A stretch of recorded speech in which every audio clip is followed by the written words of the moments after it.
Halo semuanya, selamat sore dimanapun teman-teman berada. Ini kita sekarang live di Fotokopi The Colomadu dan ini disiarkan langsung di YouTube The TA TV, kemudian juga di Instagram IMA Chapter Solo, live juga di Instagram The Colomadu dan nanti akan disiarkan juga secara tunda di Solo Post FM. Besok akan tayang jam 10 siang dan ini sepertinya sudah banyak ditonton oleh 10 juta penduduk Somalia dan Trinidad dan Tobago. Luar biasa ramai sekali ini dan juga ini di Fotokopi di Colomadu ini sudah banyak orang berkumpul tapi tentunya dengan social distancing. Anyway, apa kabar semuanya yang di rumah dan juga di Fotokopi? Semuanya sehat. Memang sekarang ini nikmat sehat adalah nikmat yang luar biasa apalagi sekarang kasus COVID-19 naik kembali. Jadi jangan lupa jika kita masih diberi nikmat sehat untuk selalu menjaga kesehatan dan juga mematuhi protokol kesehatan. Yaitu apa? Yuk, masih ingat nggak? Memakai masker, menjaga jarak dan juga mencuci tangan. Perkenalkan, saya Rasya Adanari dan pada sore hari ini saya akan memandu jalannya acara IMA Talks. Ini adalah acara perdana yaitu diskusi Solo Santun, Dolan Aman, Jajan Nyaman. Dan sore hari ini tentunya saya tidak akan sendirian karena nanti acara diskusi ini akan dipandu oleh host kenamaan kota Solo, terkenal sekarisidenan Solo Raya. Tapi kalau di karisidenan lain saya nggak tahu ya, mungkin di Jogja nggak terkenal. Tapi di Solo terkenal sih katanya.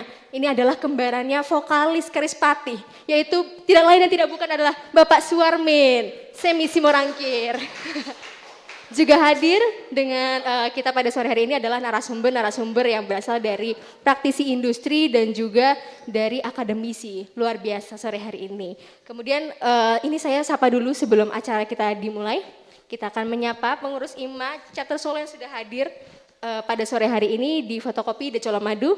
Ada Ibu Retno Wulandari selaku Presiden Indonesia Marketing Association Chapter Solo. Selamat sore Ibu. Berdiri dong. Kameranya nggak bisa di-shoot ke Ibu Retno ya, ini luar biasa loh, ini kembarannya Yuni Syara.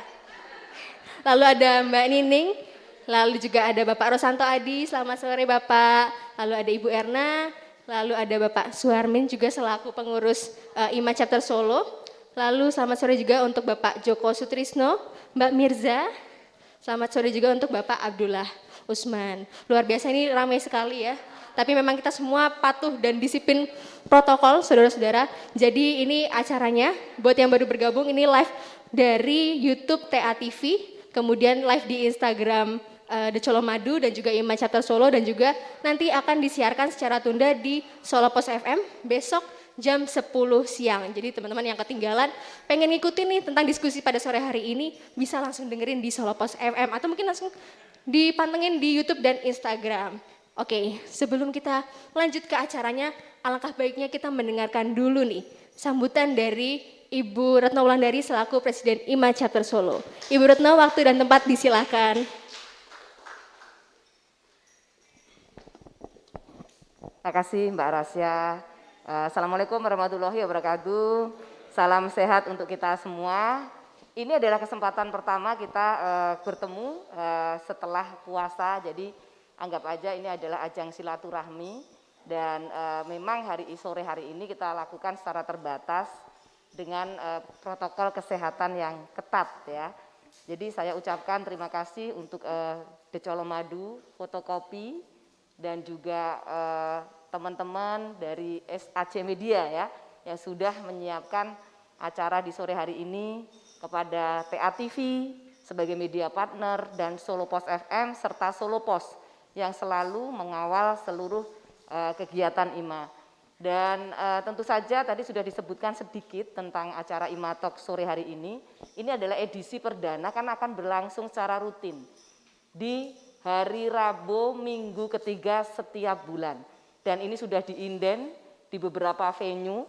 Anggota member IMA punya prioritas untuk mengajukan venue yang akan dipakai untuk acara ini. Jadi selanjutnya nanti akan ada di Petit Hotel Solo, Gedung Juang ya, Hotel Petit ya, kemudian di TA TV. Nah, acara-acara ini juga temanya sudah kita susun dari sekarang plus narasumbernya. Jadi sangat-sangat tersusun dengan rapi untuk semua agenda kegiatan kita. Mudah-mudahan ini bisa menjadi bagian dari legacy IMA untuk sumbangan pemikiran dari IMA sendiri.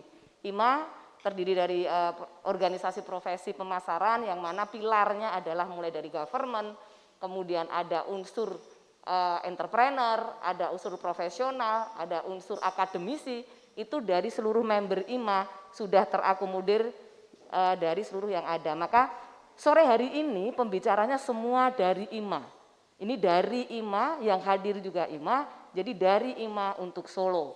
Nah, kita juga akan memperkenalkan member-member baru yang mungkin belum pernah ketemu dengan teman-teman semua. Saya akan panggilkan. Yang pertama adalah Mbak Yud, silahkan. Belum pernah kemarin soalnya di Soga belum ketemu nih. Mbak Yud, monggo silahkan. Sini Mbak. Ah, ini Mbak Yud. Ini adalah member IMA. Beliau muda-muda begini eksportir. Ini putranya Bu Marta Mas Adi. Ya, eksportir jadi rotan ya. Rotan ya. Ya, rotan. Jadi ini benar-benar entrepreneur muda, ya kan. Kemudian saya juga akan panggilkan Mas Henry. Ini dari IMA Palembang, ini dari dagangan.com. Ya, dari dagangan.com. Jadi hari ini kita perkenalkan semuanya ke teman-teman supaya saling berkoneksi ria, nggih. Selamat datang di Solo, Mas. Waktu di Palembang sudah member juga, nggih. Dagangan.com apa nih, Mas? Yang diperdagangkan apa aja di situ? Platform atau sebuah apa? Ya, kita aplikasi untuk bantu UKM-UKM toko, warung kelontong untuk setiap kebutuhan tokonya. Oh, jadi warung kelontong itu untuk di aplikasi dagangan.com. Sudah ada di berapa kota? Kita di Solo ini baru buka Maret. Nggih. Solo, Karanganyar, Sukoharjo, Klaten, Boyolali, Agustus nanti baru buka di Sragen. Kantor di mana kalau di Solo? Di sebelah Superindo Banyuanyar. Oh, sebelah Superindo Banyuanyar. Jadi nanti kalau mau ada yang mengkoneksikan kepada Mas Hendy, bisa aja. Kalau misalnya mau nitip-nitip dagangan atau apapun bisa ke beliau. Dan saya akan panggil yang dari Karanganyar ini paling grace juga, Pak Kus Baroto, monggo. Ya, ini Pak Kus Baroto kita kenal-kenalan nih sama teman-teman IMA yang ada di sini. Monggo Pak, kalau Pak Kus Baroto ini bisnisnya apa, kemudian kira-kira apa nih yang bisa disampaikan ke teman-teman? Tugas saya jualan saya untuk menerangi Indonesia. Oh, menerangi Indonesia. Ini bongsa listrik-listrik gitu Pak? Jualan lampu lah. Oh, menerangi Indonesia karena jualan lampu ya. Lampu jalan. Ya, lampu jalan yang mana lampu jalan itu bisa menerangi Indonesia. Jadi siapapun yang mendengarkan siaran hari ini ya, baik itu dari live IG IMA The Colomadu ataupun YouTube TA TV, ini adalah profil-profil yang mungkin Anda akan tertarik untuk mengkoneksikan bisnis Anda pada siang hari ini. Nah, matur nuwun Mbak Yud ya. Mbak Yud kira-kira targetnya ini berapa kontainer nih tahun ini? Ya. Kayaknya ini lagi booming ya rotan ya. Ya, untuk tahun ini kita lihat sudah mulai naik karena di tahun 2020 awal memang sempat ketika Covid sempat beberapa bisnis sempat turun. Namun setelah pertengahan di 2020 sepertinya potensi dari pasar internasional sudah mulai terbuka lagi. Jadi mulai tahun lalu puji Tuhan alhamdulillah semuanya sudah kembali normal, bahkan mungkin lebih baik daripada sebelum pandemi. Oh gitu. Jadi Mbak Yud udah memulai bisnis ini berapa tahun? Saya mulai dari 2017. Usia berapa waktu itu? Saya berarti 3 tahun Ke belakang ya? 3 tahun ke belakang. Saya 29 sekarang. Oke, jadi 26 ya? 26, ya. 26 tahun memulai bisnis, kemudian perempuan, hebat loh ya. Jadi eksportir muda, ya kan, sudah merambah kemana-mana. Dulu sekolah desain ya? Dulu desain Di mana waktu itu? Italia ya? Itali. Italia ya. Dulu sekolahnya desain, S1-nya di FISIP UNS ya? kemudian melanjutkan sekolah desain, tapi sebenarnya desain fashion ya waktu itu. Tapi akhirnya desain rotan, akhirnya desain kayu. Ini kayunya langsung dilihat nih sama Iyut nih. Ini langsung tak gambar ini buat ya kayak gitu ya. Oke, terima kasih semuanya. Ini adalah member baru kita. Monggo silahkan duduk kembali, matur nuwun ya. Ini yang penting adalah kita saling berkenalan satu sama lain sehingga kita bisa membangun silaturahmi dan kadang kan bingung ini apa sih bisnisnya, kemudian apa yang bisa kita koneksikan.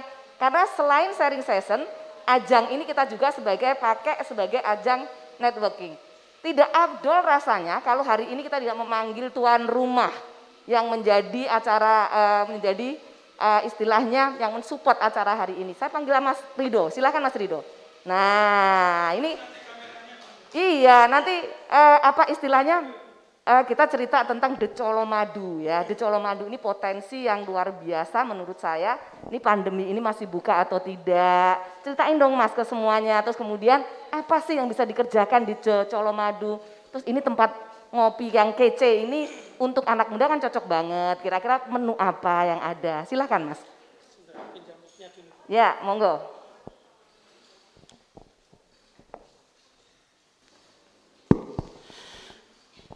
Baik, terima kasih Bu Retno.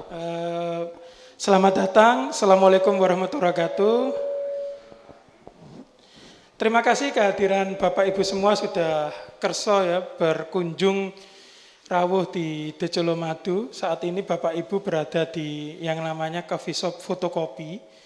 Kita baru buka fotokopi ini Oktober 2020.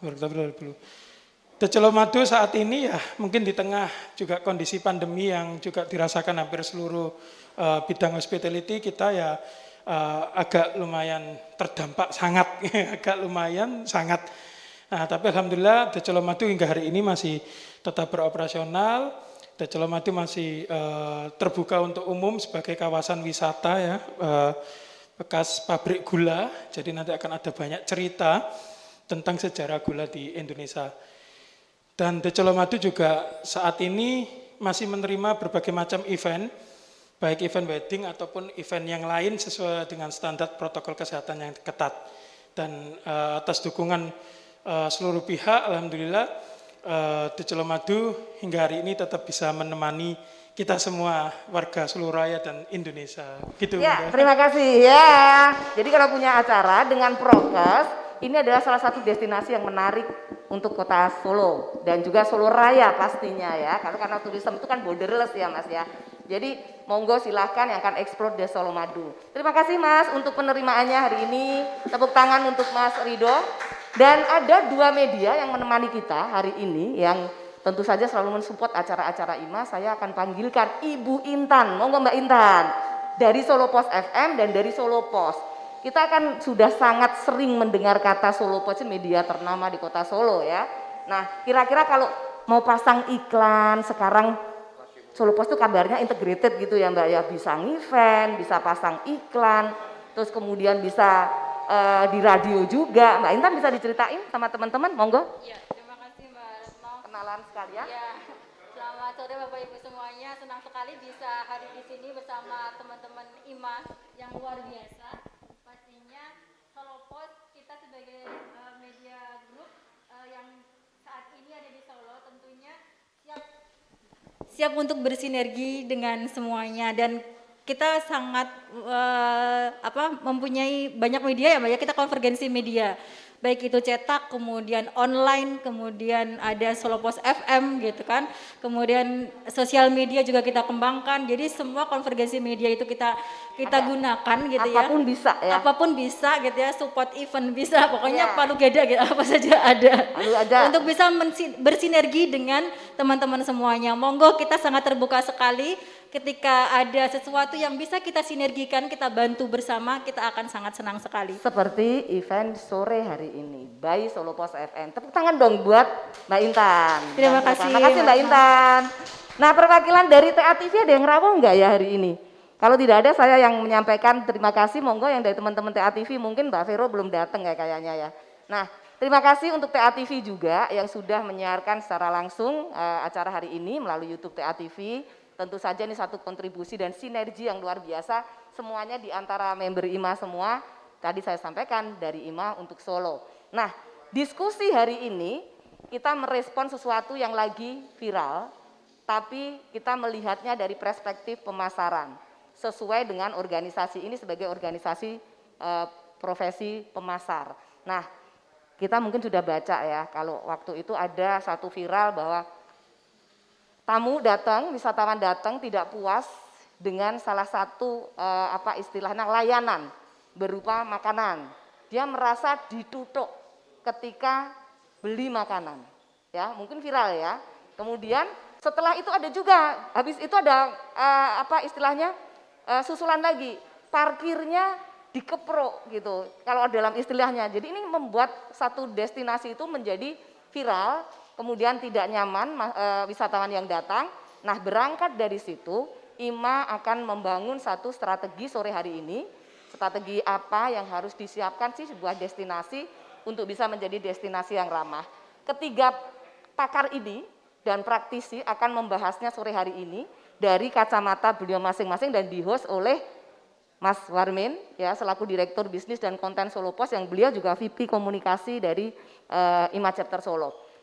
Hadir tentu saja ini yang cantik kayak Asanti, Bu Asanti ini adalah nanti akan diperkenalkan oleh host tapi saya akan dikit-dikit dulu nyimak ya. Beliau ada owner Rosalia Group, Direktur Marketing dan Nah, beliau nanti akan cerita tentang dari perspektif bagaimana sih kalau kita sebagai penjual itu seharusnya bisa menerima tamu ataupun siapapun yang datang di tempat kita. Nah, itu menjadi bagian dari citra kota juga. Karena pariwisata itu juga terkait dengan attitude masyarakatnya. Kemudian ada Mbak Mirsa, ini VP Tourism IMA Chapter Solo. Jadi diskusi hari ini juga diskusi pariwisata dari VP Tourism yang beliau akan menceritakan pengalaman beliau.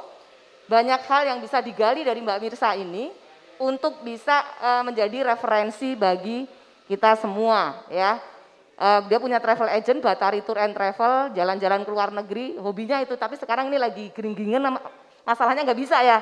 Udah 2 tahun nggak bisa jalan-jalan sama sekali. Dia hobinya jalan-jalan, ini jinjing ini. Oke. Dan satunya adalah Mas Bayu, Mas Kresna Bayu. Nanti akan dikenalkan oleh Mas Warmin, tapi beliau adalah dari perspektif akademisi. Kiranya mudah-mudahan diskusi hari ini bisa menjadi referensi buat masyarakat Solo dan semua yang mendengarkan pada sore hari ini dan memberikan manfaat kepada kita semua. Kira-kira itu, saya tidak berpanjang-panjang, saya kembalikan ke Rasya. Wassalamualaikum warahmatullahi wabarakatuh. Selamat berdiskusi. Monggo silahkan kepada pembawa acara. Matur nuwun.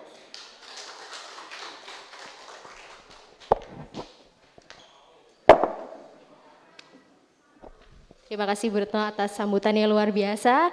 Ya, jadi tadi seperti yang sudah disampaikan Ibu Retno bahwa akhir ini banyak sekali yang viral di sosial media kasus pedagang atau penjual kuliner di kawasan wisata Malioboro.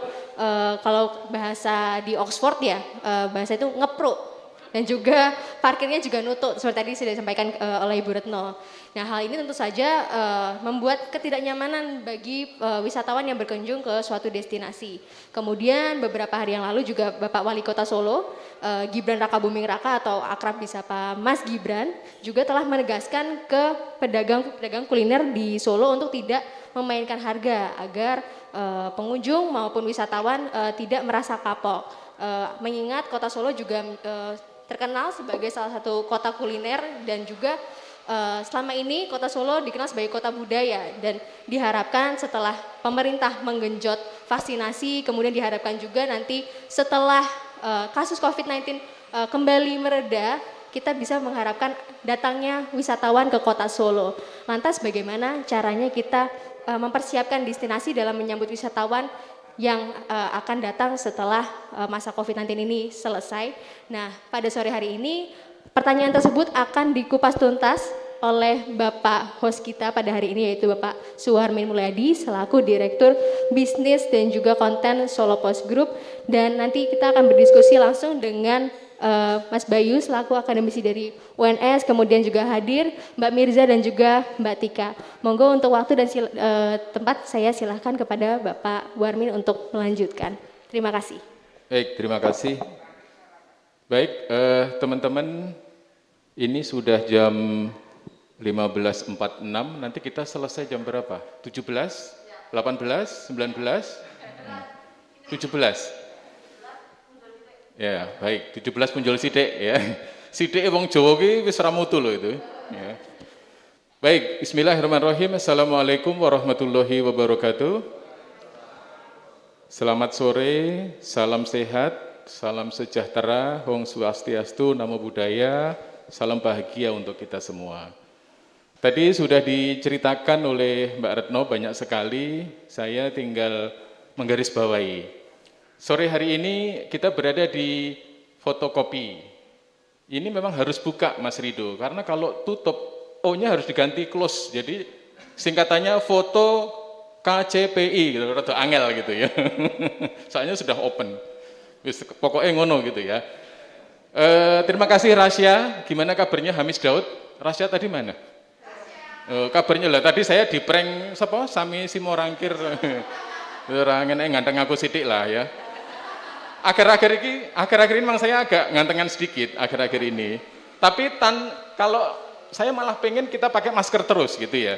Karena dengan pakai masker itu usia 40-an itu terasa 20-an. Betul ya? Jadi kalau kita masuk ke Indomaret itu dipanggil Kak gitu. Begitu kita buka masker, loh kok ngono gitu. Saya ditemani 3 narasumber yang top-top. Ini sebelah kanan saya bacakan nama lengkapnya. Beliau adalah Kresna Bayu Sangka, SEMM PhD. Beliau akademisi UNS. Mas Bayu, sehat Mas Bayu? Ya, sudah vaksin? Sudah, saya juga sudah komplit. Ya, baik. Beliau nanti akan bicara dari sisi kacamata akademisi. Kemudian narasumber kita yang kedua, Mbak Mirza Ananda, VP Tourism, IMA Chapter Solo. Beliau pemilik Biro Perjalanan dan resto macam-macam lah. Saya nggak tahu di rumah aja ngapain aja kita juga tidak tahu. Sehat Mbak Mirza? Sudah vaksin juga? Sudah imun, sudah vaksin. Iya.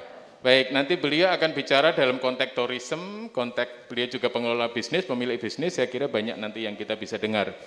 Kemudian narasumber kita yang ketiga, Mbak Tika, Mbak Anastasia Mustika Dewi. Mbak Tika, aman kan Mbak? Nah, sudah vaksin juga. Jadi 4 makhluk hidup yang ada di depan ini semuanya sudah vaksin Bapak Ibu. Tapi rapid atau swab terakhir saya memang agak lama sih, seminggu yang lalu, tapi kayaknya insya Allah sudah cukup terkendali, gitu ya.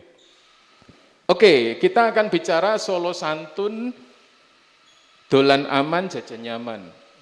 Saya malah kepengen begini Mbak Retno dan teman-teman semua, Solo Santun ini kalau bisa, ini menjadi diferensiasinya Solo. Jadi everything about Solo itu santun. Bocahe nek diparani piyayine ya santun. Santun itu bukan hanya bicara ya, bukan hanya bicara. Tapi kalau misalnya dia restoran ya santun itu artinya harga ya sama, harga yang dipajang dengan harga yang faktual itu sama. Terus parkir juga begitu, tidak ada cerita ngeprok, nutruk dan sebagainya. Itu di sini. Kita berharap nanti akan ada cerita-cerita viral tentang kesantunan Solo itu, dan kalau sudah begitu orang akan happy datang ke Solo. Betul begitu ya? Kita harapannya begitu. Jadi dolan aman, jajan nyaman. Dari sisi ini dulu saya pengen ada semacam box narasi begitu dari akademisi, dari Mas Bayu. Silahkan Mas Bayu, waktu ya kita ngobrol aja ya Mas Bayu ya. Mas Bayu melihat, monggo Mas Bayu. Dari sisi narasi akademisi, konteks Solo Santun agar orang belanja dengan nyaman di Solo itu seperti apa? Monggo. Solo. Oke, langsung aja Mas. Assalamualaikum warahmatullahi wabarakatuh. Terima kasih Mbak Retno dan kawan-kawan yang sudah memberikan kesempatan duduk di kursi panas, hot seat, enggak ya. Apa ruangannya yang panas? Enggak juga. Oke, gini Mas Barmin. Jadi kalau saya kebetulan saya di UNS, saya itu menjadi Kepala Pusat Studi Transparansi Publik dan Anti Korupsi. Loh, kok beda karo marketing iki? Apa hubungannya iki? Tapi kalau dihubung-hubungkan itu kenyataannya juga connected, Mas. Salah satunya tadi, orang tuh nek wis nyaman nih biasanya dapat manut nih, Mas. Kamu nyaman nggak sama aku? Enggak. Langsung defense. Tapi kalau istri saya yang dibilang kamu nyaman nggak sama saya, ya pasti nyaman-nyaman aja. Artinya kenyamanan itu tercipta dari segala macam hal yang muncul dari apa yang kita lakukan.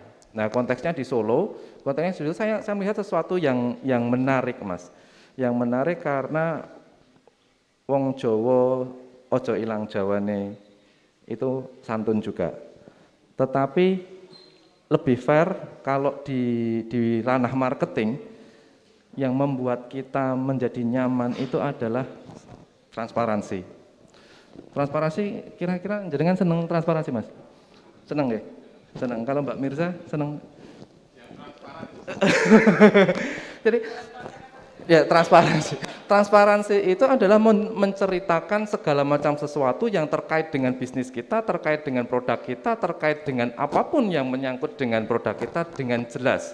Kepada siapa? Kepada konsumen. Kenapa toh? Konsumen itu nggak seneng kalau di PHP-in, ya kan? Jadi kalau benar-benar ngomongnya 1000, ya kudunya 1000. Enggak parkirnya tertulis 2000, tapi dikasih 5000, susunya 3000. Itu dalam ranah apa namanya kajian di pusat studi saya itu sudah dinamakan korupsi. Nah, salah satu ini kalau mau dijadikan branding Solo yang santun, Solo yang nyaman itu saya sangat setuju, dan ini poinnya Mas Gibran juga akan mengangkat potensi kesantunan dalam segi transparansi apapun, tidak hanya pelayanan publik tetapi juga pelayanan non publik. Jadi kan kalau transparansi itu kesannya kan dari pemerintah kepada masyarakat. Lah saiki Solo Pos kalau ditanyain kenapa oplahnya berapa, batine piro, ngono ya mungkin dikasih tahu ya Mas, tapi nanti. Mbak Mirsa juga kalau ada ditanyain, Mbak saya mau pergi ke Pakistan tuh kira-kira boleh atau enggak? Enggak boleh, jangan ditutup-tutupi. Kalau memang enggak boleh, ya enggak boleh. Begitupun juga ketika Mbak Ana bilang, saya mau ke Jakarta, mau naik bis yang sleeper bus, harganya berapa Mbak? Ya harganya sekitar 300.000 Mas, tapi karena ini agak sepi ya jadi 600.000. Kalau memang kenyataannya seperti itu, ya enggak apa-apa. Jadi dari dua sisi yang berbeda, transparansi itu ibaratnya belati bermata dua. Terkadang menyayat-nyayat kita, tetapi juga menyayat-nyayat konsumen. Apa yang kita harus kita lakukan? Kalau gampangannya kayak gini deh. Setiap orang yang datang ke Solo pasti akan mencari tahu segala macam sesuatu tentang Solo. Yang langganan ke Solo atau yang tidak langganan ke Solo. Orang yang terstigma kalau jajan di Wongso Lemu itu mahal, itu pasti akan berkuar-kuar kalau mahal. Orang yang jajan di wedangannya Pak Basuki yang bayar 2 juta itu, dia akan menjadi whistleblower viral, dan akhirnya Pak Basuki rapayu. Tapi apa yang terjadi? Pak Basuki kan nyadar, sekarang ditulis di luarnya. Jadi paling gampang Mas, paling gampang membuat kenyamanan itu adalah transparansi harga. Setiap warung, setiap layanan dari restoran sampai kaki lima itu lebih baik benar-benar ditok seperti itu. Nanti mungkin diskusinya bisa berlanjut deh. Baik, terima kasih Mas Bayu. Jadi teman-teman kalau orang ini kaitannya sama Mas Bayu yang tadi anti korupsi di UNS itu, sekarang kalau nutuk dan ngeprok itu kejahatan terhadap marketing yang luar biasa begitu ya, berarti ya. Karena tadi langsung menyebut dua icon loh Mas Bayu. Aku nggak nyebut loh Mas Bayu yang nyebut loh ya. WL dan B tadi itu kan bukan. Karena orang taunya ketika ngomongin ngeprok harga itu yang diingat orang itu yang jenengan sebut, bukan saya loh ya, jenengan yang nyebut ya. Oke, Mbak Tika dulu, Mbak Tika. Dalam pengalaman Mbak Tika selama ini, kepastian dan kenyamanan berkunjung ke suatu daerah dan sebagainya, itu berpengaruh nggak ke Mbak Tika untuk niat kembali ke sana atau niat main ke sana, ya seperti itu. Silakan. Ya, terima kasih Mas Romin. Selamat siang semuanya, selamat sore. Ya, jadi memang ya kalau misalnya kita lihat dari perspektif itu, sekarang itu hampir semua orang itu juga adalah konsumen, tapi juga adalah pelaku usaha. Kenapa? Karena kalau misalnya kita mau memberi harga dan tidak melihat dari ketentuannya atau dari mungkin HPP-nya yang ada sebelumnya, itu sekarang itu konsumen itu semua smart. Jadi kita tidak bisa sekedar hanya memberi harga tanpa ada acuannya. Ya, konsumen itu tidak sembarangan kita bisa bohongin lah dalam tanda kutip, maksudnya dari sisi harga yang kita berikan. Jadi konsumen itu juga dia juga pelaku usaha, dan pelaku usaha itu pun suatu waktu bisa jadi konsumen, seperti itu. Jadi kan memang harus transparansi, sebetulnya yang tadi Mas Bayu bilang, transparansi itu yang utama. Dan dengan kenyamanan itu sangat berpengaruh. Karena apa? Karena dengan adanya transparansi, kita mengeluarkan uang atau harga yang kita keluarkan sesuai dengan yang kita harapkan, itu pasti nanti dari sisi konsumen, wah saya pasti akan kembali lagi nih, repeat order lagi. Walaupun mungkin tidak langsung ya, tapi pasti ada sesuatu yang terkesan di situ. Itu jadi untuk pergi ke suatu daerah itu juga pasti kita kan, apalagi kalau misalnya yang tour ya Mbak Mirsa, pasti kan kita berpikir lagi di sana seperti apa nih habitnya di sana. Kalau misalnya tamu-tamu kita kan juga kita harus mengedukasi bahwa daerah sana sistemnya seperti ini. Nah, itu seperti itu. Jadi hal itu adalah yang utama menurut saya Mas Warmin, untuk kita bisa punya kembali lagi ke daerah tersebut, atau saya ingin pergi ke sana lagi karena kenyamanan yang kita dapat dari apa yang telah kita keluarkan sesuai dengan apa yang kita dapatkan. Dan juga untuk yang Solo Santun itu ya, menurut saya tadi juga saya juga berpikir ini judulnya kenapa ya Solo Santun, itu sedikit menggelitik sih, dimana memang Solo yang memang berbudayanya terkenal dengan budaya yang tinggi seperti itu, dimana juga santun itu tidak hanya sekedar dalam cara bicara ataupun ini, tapi memang apa yang bisa kita sampaikan kepada orang lain sesuai, atau kita tidak memberikan hal yang tidak benar, itu adalah suatu yang santun.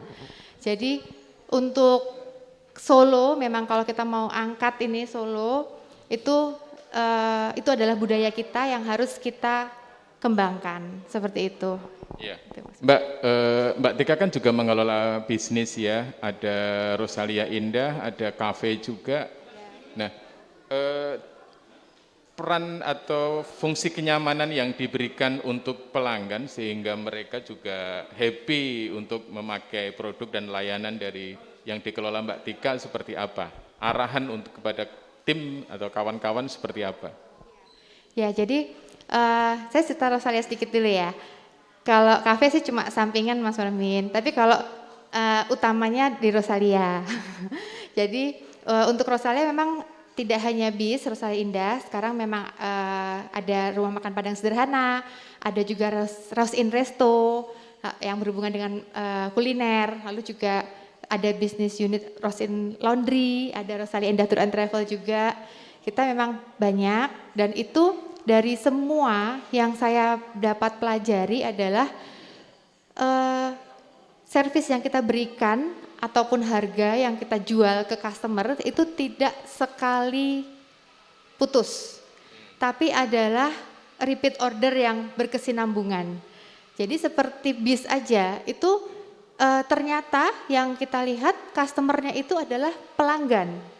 Orang yang sudah pernah merasakan pertama kali naik bis dan dia nyaman dan dia merasa harga tiket yang sudah dikeluarkan sesuai dengan yang dia dapat. Nyaman, mungkin juga tepat waktu dan juga bisa sampai di tempat tujuan dengan baik. Nah, itu sehingga mereka repeat order di situ. Jadi memang kita menjual itu tidak hanya sekali putus. Itu yang kita tanamkan juga ke teman-teman di karyawan, bahwa kita harus memberikan servis untuk kontinuitasnya, seperti itu. Jadi untuk handling kedepannya juga, kalau misalnya ada barang, misalnya nih Mas Walmi naik bis, ketiduran, turunnya cepet-cepet, barang ketinggalan. Itu pun kita mengutamakan hal itu supaya barang customer terjaga dengan baik, sehingga pada saat diambil ya kita memang siap, barangnya memang tersedia, kita siapkan. Bahkan kalau perlu kita hubungi customer bahwa Bapak ada barang ketinggalan, seperti itu. Jadi service juga kita utamakan. Iya. Mbak, ngomong-ngomong sedikit ya, ini karena pandemi berkelanjutan ya, bisa cerita sedikit nggak bagaimana akrobatnya bisnis Rosin dan sebagainya. Ya. Kayaknya menarik ini dan seberapa pengaruhnya pelanggan dalam menyelamatkan bisnis atau membantu bisnis bertahan gitu. Ya, betul. Ya Mas Walmin, jadi memang untuk Rosalia ini memang kita semua bisnis mungkin sama. Pandemi ini semua pasti down ya. Dan alhamdulillah puji Tuhan, karena memang tidak hanya kita mengutamakan satu bisnis tertentu, tapi sudah ada beberapa bisnis yang lain, sehingga di situ kita bisa subsidi silang. Nah, itu saat ini kita mulai untuk membuka Rosin Gerai namanya Mas Walmin, di mana itu adalah tempat untuk layanan semua produk-produk dari Rosalia Indah atau Rosin Group dijual dalam satu tempat, istilahnya one stop shoppingnya lah.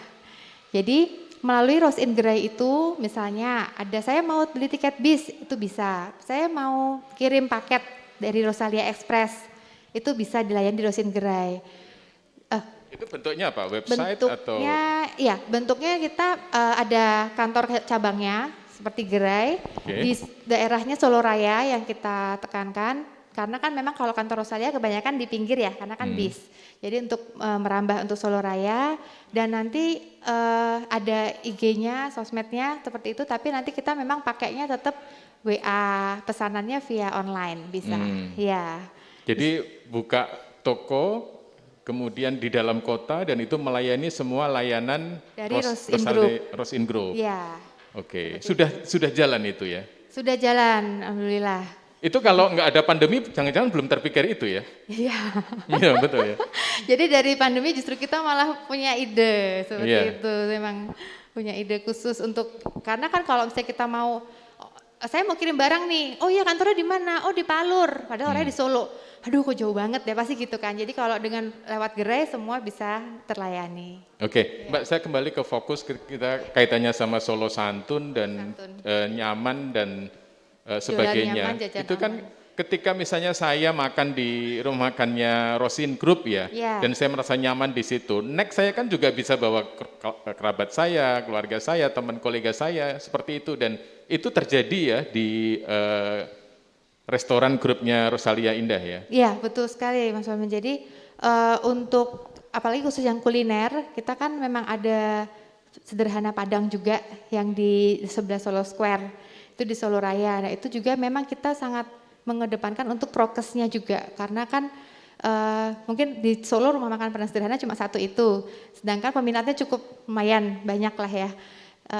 Itu kita prokesnya kita utamakan, jadi memang jumlah kursi dan meja juga kita kurangi untuk sesuai dengan arahan dari Satgas Covid seperti itu. Nah tapi tetap dari sisi pelayanan kita berikan tetap yang terbaik atau servisnya. Iya. Ya. Itu rumah makan sederhana tapi tidak sederhana loh ya, tapi ya. Bukan saya. Bukan saya. Itu artinya santun karena merendah. Itu masaknya juga bumbunya nggak sederhana, macam-macam. Sederhana. Tepuk tangan dong. Ya. Oke. Terima kasih Mbak Tika. Saya ke Mbak Mirza. Mbak Mirza, kita mau ngomongin apa ini? Apa ya Mas? Mbak Mirza, apa kabar ini dunia jalan-jalan Mbak? Selama Alhamdulillah ini? Ada peningkatan sebenarnya Mas. Ada peningkatan demand. Ada peningkatan demand? Ada peningkatan berapa demand. bulan terakhir? Mei, Juni ini meningkat setelah Lebaran. Mei, Juni meningkat. Jangan-jangan karena itu sekarang naik lagi. Jangan Mas, nanti besok turun lagi.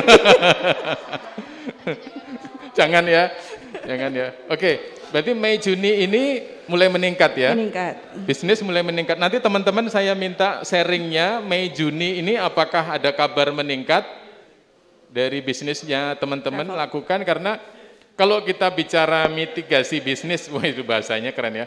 Kalau kita bisa bicara mitigasi bisnis di bulan Juni, ini saya membaca dunia dan di luar sana beberapa sudah move, sudah bergerak gitu ya. Asia Timur sudah running, Eropa sudah running, Amerika juga sudah, cuma di Indonesia dan Asia Tenggara, Asia Selatan slow down. Tapi ekspornya tumbuh. Beda sama bulan yang sama tahun lalu ya. Bulan yang sama tahun lalu dana refocusing, swasta tahan uang, nggak ada yang iklan di media.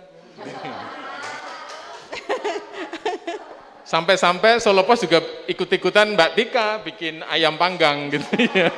Tapi kalau nggak ada pandemi kita nggak bikin itu. Ya, gimana Mbak? Bener, Mei Juni naik. Jadi kalau dari grafik ya Mas Warmin, 2020 itu mulai dari November, Desember naik pesat. Januari drop lagi, Januari, Februari, Maret, April tuh naik. Jadi April, Mei sebelum puasa itu juga sempat naik banget malah. Juni, Juli ini untuk bulan depan ya, untuk long weekend di Idul Adha. Saya nyari kapal Ayana di Labuan Bajo tuh full. Sudah full dari minggu lalu. Ayana hotel-hotel resort itu udah full. Jadi ada tanggal 8, 9 itu full, 11, 12 itu full. Di Labuan Bajo. Di Bali itu mungkin di daerah-daerah yang memang sangat familiar sebagai tujuan wisata begitu ya. Betul. Jadi daerah-daerah tersebut jadi benar-benar ada peningkatan demand sebenarnya ini, dan kita juga banyak customer yang belum bisa pergi, jadi bingung, Mbak saya kemana lagi nih? Ini ya, kemana umroh lagi? dan haji juga belum. Umroh gitu. belum buka. Kalau umroh ke Labuan Bajo nggak boleh ya? Salah kiblat nanti Mas. Tapi ini Amerika sudah buka Mas, sudah buka buat turis untuk yang sudah divaksin 2 kali, tapi vaksin yang mereka rekomendasikan hanya 4. Salah satunya kita ada Astra itu direkomendasikan. Kalau kita sudah 2 kali boleh. Eropa juga sebagian besar sudah. Kalau Turki malah tanpa syarat. Turki itu malah boleh hanya antigen. Tapi ketika kita pulang harus PCR dan pulangnya harus di karantina. Sebenarnya negara-negara lain banyak yang sudah buka tanpa karantina. Jadi kita ke sana bebas, pulangnya tetap harus di karantina. Gitu. Iya, oke. Kalau terkait dengan diferensiasi Solo ya, diferensiasi Solo yang misalnya kita bilang Solo santun, Solo nyaman, itu apakah misalnya bisa cukup berpengaruh gitu ya untuk membuat orang, karena dulu kalau saya ngobrol sama kawan-kawan pelaku bisnis perjalanan itu outbound-nya itu yang lebih banyak gitu ya. Betul. Orang keluar Solo, orang piknik ke mana, Labuan Bajo dan sebagainya itu lebih mudah jualnya daripada orang piknik ke Solo, jalan-jalan ke Solo. Itu gimana itu Mbak Mirza? Saya mau underline ya Mas, Solo santun ini menurut pengalaman pribadi saya. Jadi Solo santun, tadi sempat nyinggung tukang parkirnya juga bisa disantunin gitu. Jadi saya pernah bawa mobil di daerah timur, nggak usah saya kasih tahu daerahnya. Waktu itu salah jalan, didodokin, woi bodoh, itu kan parkirnya begitu ya. Saya sampai astagfirullah, apa ini, kenapa diginiin saya. Nah begitu di Solo kita salah jalan, bukannya kita yang minta maaf, orangnya minta, Mbak mohon maaf Anda salah jalan. Jadi itu hanya sebuah perbedaan ya, perbedaan tentang tadi santunitas tadi.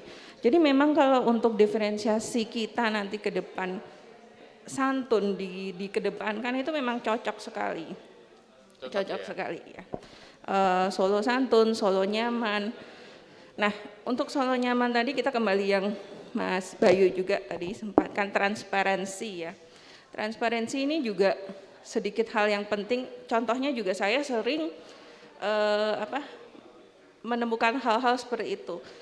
Mas Warmin, Mbak, aku besok mau ke Singapura, mana ininya proposalnya, Zret. Saya kasih harga 1.600.000 gitu ya. Mbak Tika, Zret kasih 1.800.000 mungkin. Kok beda? Gini. Nah, transparansi di proposal itulah mungkin pembedanya. Oh, ternyata Mbak Mirza sampai sana nggak dikasih makan. Mbak Tika harganya lebih tinggi karena di sana sampai makan. Jadi seperti hal-hal seperti itu memang dalam kita juga termasuk ke amenities mungkin ya Mas. Ya penting amenities. Bisa juga mungkin contohnya kalau ke kita OTA. Banyak sekali kasus, Mbak kita kan travel agent juga menjual voucher hotel ya. Voucher hotel berapa? Hotel Sunan, kita bilang 500.000 gitu. Loh kok di OTA 400.000? Usut punya usut ternyata di sana tanpa breakfast. Seperti itu termasuk mungkin transparansi tadi karena kita tuh di dunia jasa kadang Mas sudah memberikan sesuatu yang maksimal. Tapi kan kita fragile ya. Jadi besok saat ini bagus, mungkin besok lupa ada yang lebih murah, cari yang lebih murah. Tapi kalau ada yang cacat sedikit aja, ingatnya seumur hidup. Oh kira gone Mbak Mir sakit larang gini. Lah wong di sana saya kasih link hotel bintang 5 gitu-gitu ya. Itu mungkin contoh-contoh transparansi tadi ya di amenities ya. Kita masuk hotel pun mungkin sudah disebutkan bahwa nanti di kamar dapat air mineral 2, dapat room kit, dapat sikat gigi, dapat odol, dapat ini itu memang penting dalam usaha jasa kita ini. Transparansi itu Mas. Ya baik, berarti nyaman dan santun itu bisa dijadikan sebagai diferensiasi ya Mas Bayu ya. Karena Solo itu nggak punya sumber alam ya untuk menjadi penghasilan.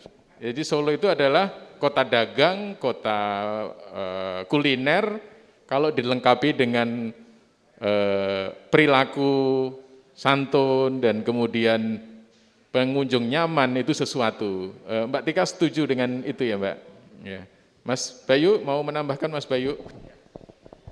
Ya. Betul sekali Mas Warmin. Jadi kalau berbicara tentang diferensiasi berarti kita menggagas tentang Solo ini mau dijadikan kota apa, ya kan?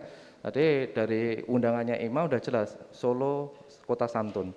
Santun ini menjadi sebuah produk yang dikedepankan manakala karena dengan kesantunan orang-orang Solo dan semua produk yang ada di dalamnya itu akan menarik pengunjung yang repeat buyer atau the newcomer. Itu pasti akan sangat bisa. Contohnya kayak gini Mas, contoh kesantunan yang kita alami baru saja mungkin 2 menit yang lalu mbaknya waitress meletakkan kopi dan makanan tetapi tidak kita pegang. Karena apa? Karena belum dimanggake. Ya kan? Nah, itu mungkin salah satu kesantunan wong Solo. Nah, kalau belum dimanggake belum boleh ngambil. Tapi itu berbeda dengan daerah lain, ya. Cultural gap between cities itu kan berbeda. Oh, disalahke wis ndang panganan. Nah, itu kan berbeda. Jangan saya. Iya. Jadi ini mungkin salah satu yang akan dijual kota Solo nantinya itu adalah menurut saya itu adalah budayanya Mas. Ya budayanya karena back again semua yang budaya yang bagus itu yang akan dicari lagi kan, dicari. Nah ini tinggal kita ini PR besar kita bagaimana memframing budaya ini untuk melekat di produk dan layanan yang ada di kota Solo di tengah terpaan disruption information dan modernisasi yang begitu luar biasa ini. Nah ini nanti ini PR-nya para marketers nih, gimana? Oke, saya butuh dibantu Mbak Rasya. Mbak Rasya, come here please.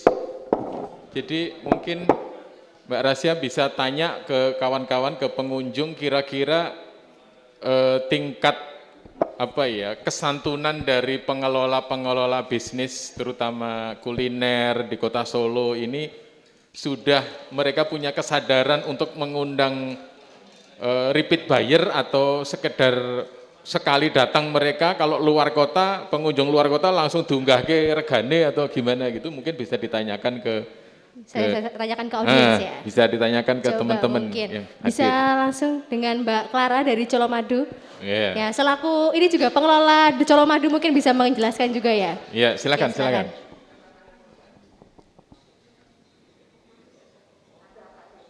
Iya. Gimana? Ya. Silakan Mbak Clara.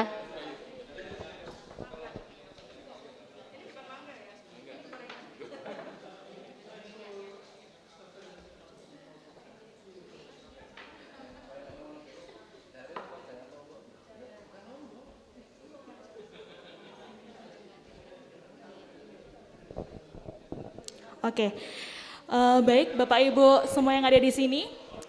Perkenalkan saya Clara, selaku Marketing Communication dari The Colomadu. Menyambung dari yang disampaikan oleh Mbak Rasya juga, bahwa sebenarnya sikap kesantunan dari penduduk Kota Solo sendiri itu ternyata memang sangat mempengaruhi dari dunia marketing yang dalam bidang apapun ya, lebih tepatnya. Jadi kalau misalnya kita bersikap santun, kita bersikap ramah dengan pengunjung, dengan customer, itu sebenarnya adalah mungkin bisa dibilang hal yang klise atau hal yang simpel, tapi itu sangat berdampak besar untuk berbagai bidang perusahaan ya, apapun itu. Misalnya dalam dunia pariwisata, kalau misalnya kita bisa bersikap baik dengan orang, misalnya dari dunia kuliner, dengan harga yang santun juga, orang tuh akan repeat, orang bakal datang lagi ke kita. Ada kesan tersendiri ketika sebagai customer itu, misalnya kayak di Colomadu, misalnya kita, udah di Colomadu itu orangnya ramah-ramah, harganya juga ramah, dari segi kebersihannya juga oke. Orang pasti punya kesan tersendiri dan akan datang lagi ke di Colomadu. Begitupun juga untuk di bidang-bidang yang lain tentunya, seperti itu. Siap, terima kasih Mbak Clara atas komentarnya. Mungkin kita bisa tanyakan ke Bapak Henry yang dari Palembang. Monggo Bapak. Sebentar, mungkin beliau masih sibuk.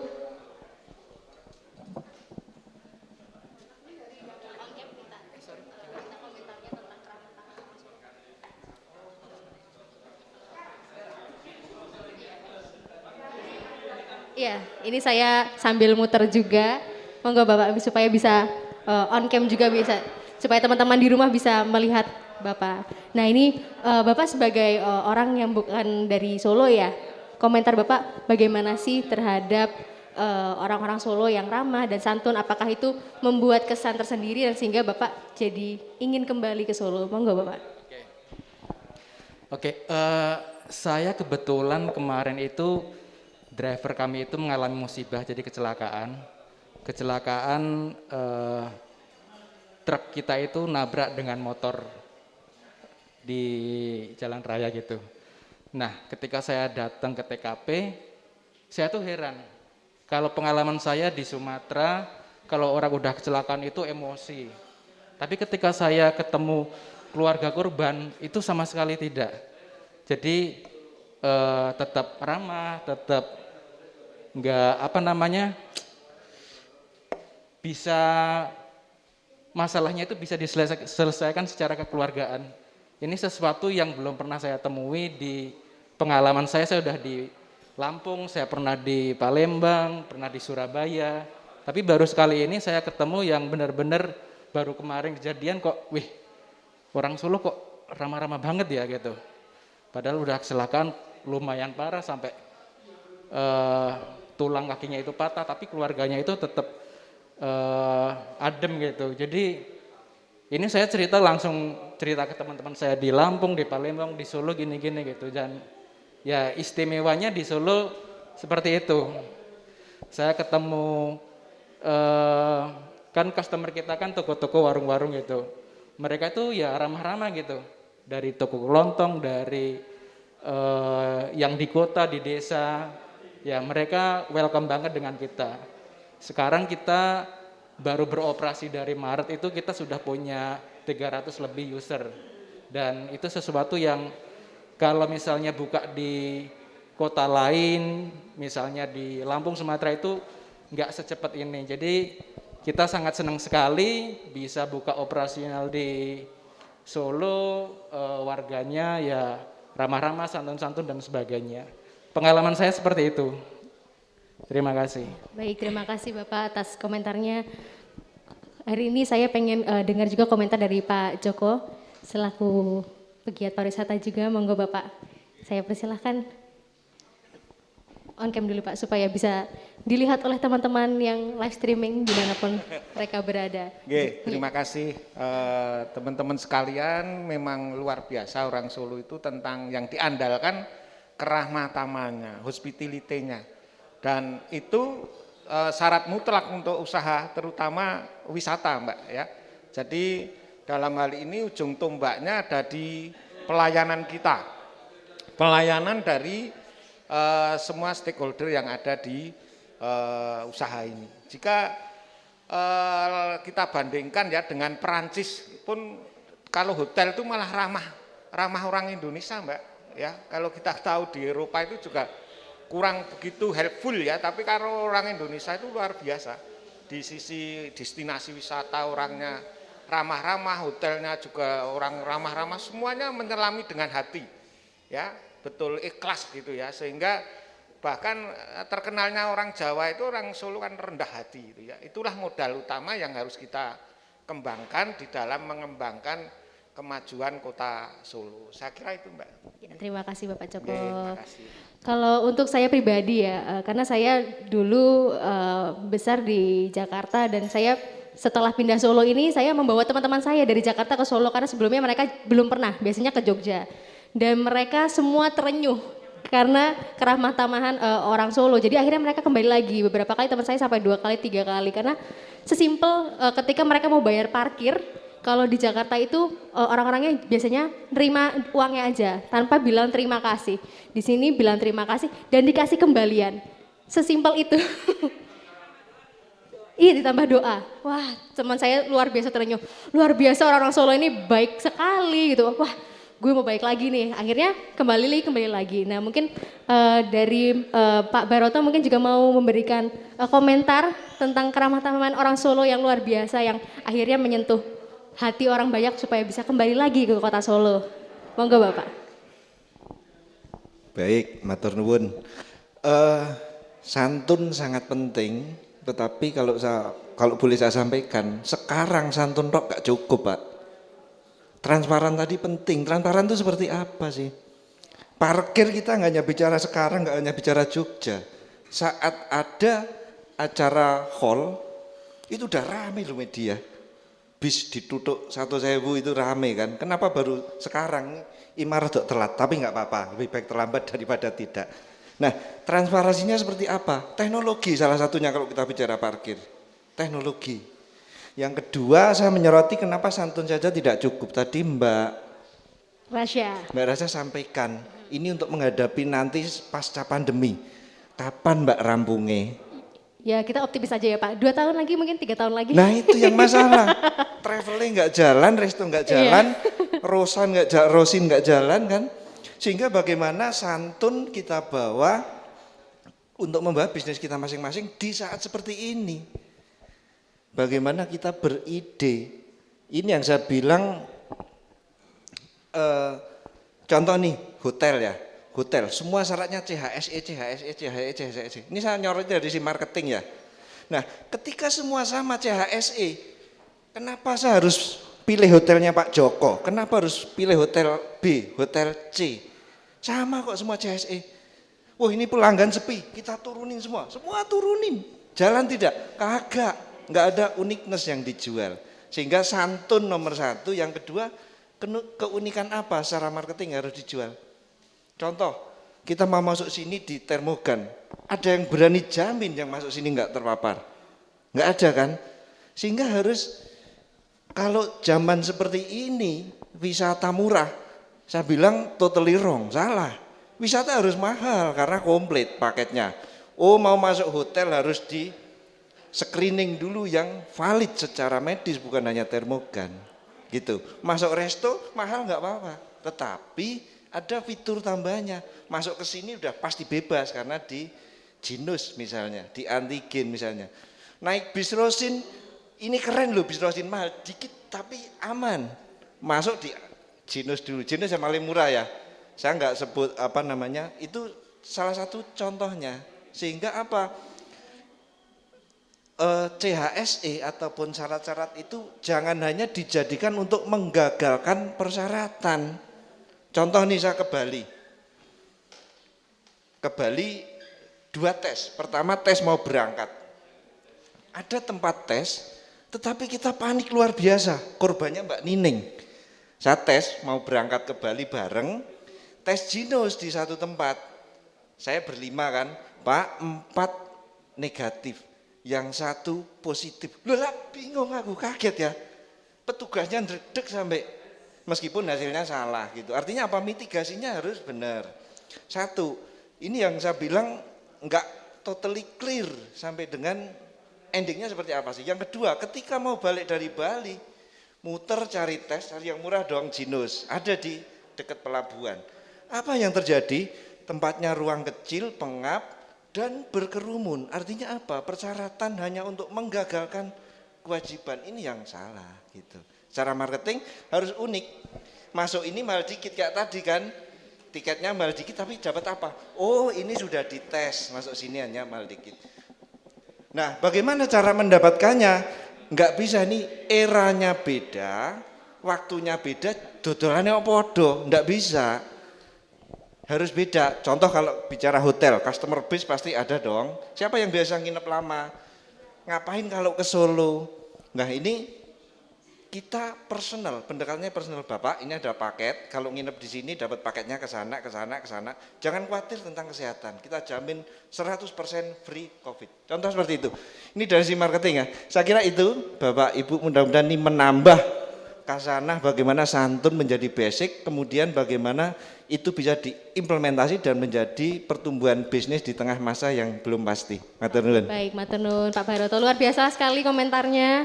Nanti kita coba juga dengar komentar dari Bapak Catur, salah satu akademisi di UNS. Monggo Bapak, mungkin bisa kasih beberapa komentar dan juga mungkin saran atau masukan untuk pegiat pariwisata di Kota Solo. Terima kasih atas kesempatannya, Mbak Retno, Pak Joko, Bapak Ibu semua, para pembicara juga, Pak Bayu, luar biasa.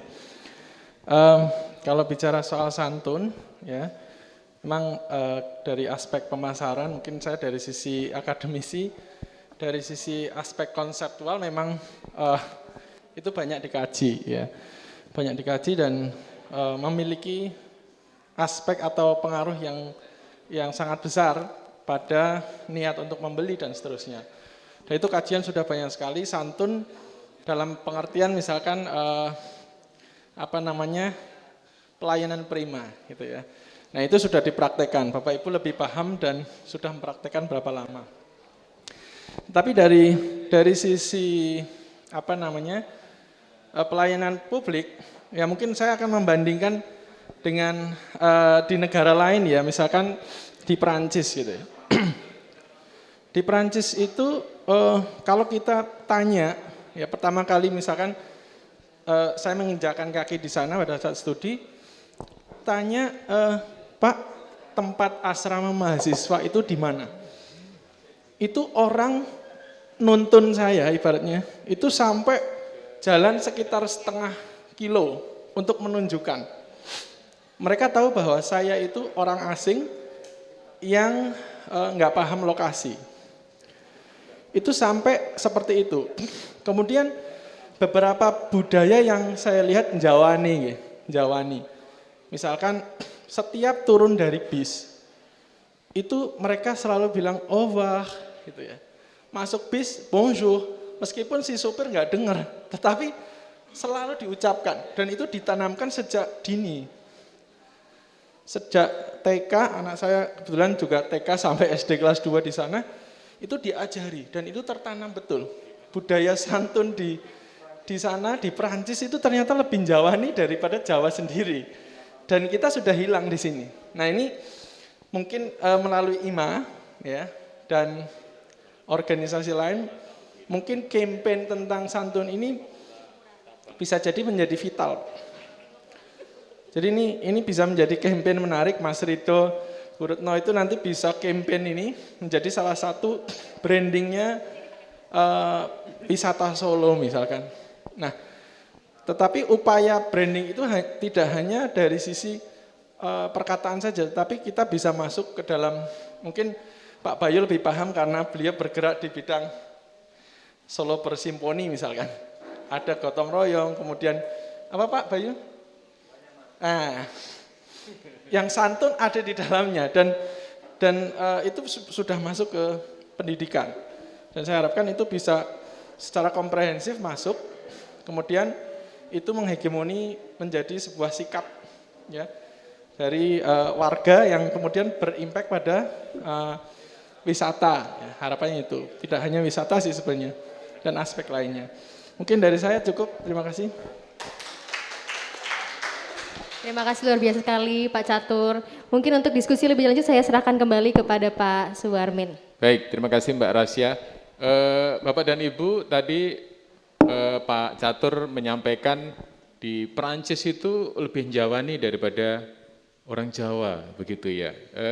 Karena Mbak Mirza ini pengalaman juga di kota-kota di luar Indonesia, di dunia, mungkin bisa cerita tentang kesantunan, sehingga kita bisa meng-highlight lagi kesantunan orang Solo itu harus bagaimana. Karena sekarang siapa yang putrane bisa ngomong nuwun sewu, gitu, matur nuwun, bahasa Jawa yang gitu ya. Kalau kesantunan bisa dikatakan sebagai bagian dari Jawa, walaupun tidak berbahasa Jawa juga nggak bisa dibilang nggak santun juga sih ya. Tapi menurut saya ada sesuatu yang mesti dipertahankan. Monggo Mbak Mirza. Atur nuwun Mas Farmin.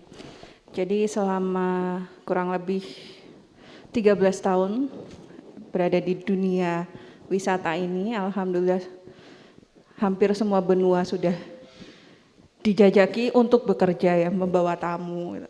Kurang Antartika ya belum. Nah, ada 2 negara yang saya selalu pengen repeat ke sana lagi. Yang lain mungkin ya udah nanti anak-anak kantor udah capek, anak saya di rumah, anak udah banyak ini. Nah, 2 negara tersebut, satu Switzerland karena keindahan landscape-nya, Swiss, dan satunya Jepang karena kesantunannya. Jepang itu luar biasa untuk orang-orangnya, saya rasa tidak ada di negara lain yang seperti di Jepang. Pernah tamu saya kehilangan dompet, isinya kalau kurskan sekitar 63 juta rupiah di stasiun. Terus kita urus, bla bla bla, nggak sampai 3 jam. Ditelepon dari stasiun, benar ini nggak hilang 1 sen pun. Di sisi lain tamu saya pernah kehilangan di Perancis, di Roma, saya sendiri pernah kehilangan HP di Amsterdam, itu nggak pernah. Nggak kembali? Nggak pernah. Bahkan lucunya Mas, kalau kita kalau ke Eropa harus ada travel insurance ya. Jadi sebenarnya diganti oleh asuransi, tapi kita harus bikin surat lapor ke polisi. Nah di Eropa itu ngantri Mas, bikin surat lapor. Saking banyaknya kehilangan, pickpocket. Iya. Saya di Indonesia aja kayaknya nggak pernah dempet-dempetan di Metro Mini, nggak pernah kecopetan, sampai sana kok dicopetan mulu gitu. Nah di Jepang itu orang berkata sangat santun, apa-apa dengan bow dulu. Bahkan mungkin ada yang pernah lihat ya, beberapa banyak viral pesawat itu apa sih namanya Mas, yang petugas taksinya itu, petugas di landasan itu tidak akan, dia bawa terus sampai pesawat take off. Baru dia baru berdiri, ya. Jadi hal-hal seperti itu yang sangat simple itu it touch our heart. Jadi kita pengen repeat karena pengen aja sesuatu yang ketemu orang konnichiwa, bla bla bla bla. Ketemu orang nggak kenal aja di Ohayo, selamat pagi, padahal nggak ketemu ya nggak kenal. Di sisi lain kita di Jakarta, halo mas, langsung gini. Halo mbak, nah apa loh? Ada utang? Di sana kita nggak kenal nggak apa, bahkan cuman beberapa kali kita guide saya, jadi guide kami di sana orang Indonesia yang sudah bertahun-tahun sudah menjadi warga negara. Setiap saya bawa tamu, yang mohon sampai di sini selalu ikuti peraturan di sini. Jadi di sana itu orang yang sangat menyukai ketenangan. Kalau di hotel pun be quiet as possible. Kalau kita kan sampai di hotel langsung wah, itu dari mereka tuh nggak suka. Bahkan kadang kita sering dicap turis dari mana? Oh Indonesia. Oh Indonesia, pasti ramai. Di sana orang namanya ngantri ya, benar-benar ngantri. Bahkan rumah makan di Jepang, semakin dia ngantri, semakin orang ke sana. Sampai nguler itu ngantri. Kalau kita nggak bisa ngantri. Saya bawa rombongan gitu ya, sudah dengan bendera ini saya ngantri. Saya lihat rombongan, ya Allah pada ngacir semua di sini. Saya aduh bukan rombongan saya itu. Betul. Jadi mereka kayak Indonesia ya. Bahkan kadang Filipina aja mereka bisa ini. Orang kita kelihatan bawa buang sampah sembarangan. Where you from? Filipina. Saya nggak mau bilang Indonesia. Jadi ya nggak lain hal-hal seperti itu memang tidak dapat kita dapat di negara lain. Itu yang membuat saya pengen balik aja gitu. Oke, terima kasih Mbak Mirza. Jadi teman-teman tadi kita sudah ketemu bahwa ternyata kesantunan plus ketertiban itu bisa mengundang orang untuk balik ke situ. Ya, saya juga punya pengalaman dan agak memalukan sih Mbak Mirza.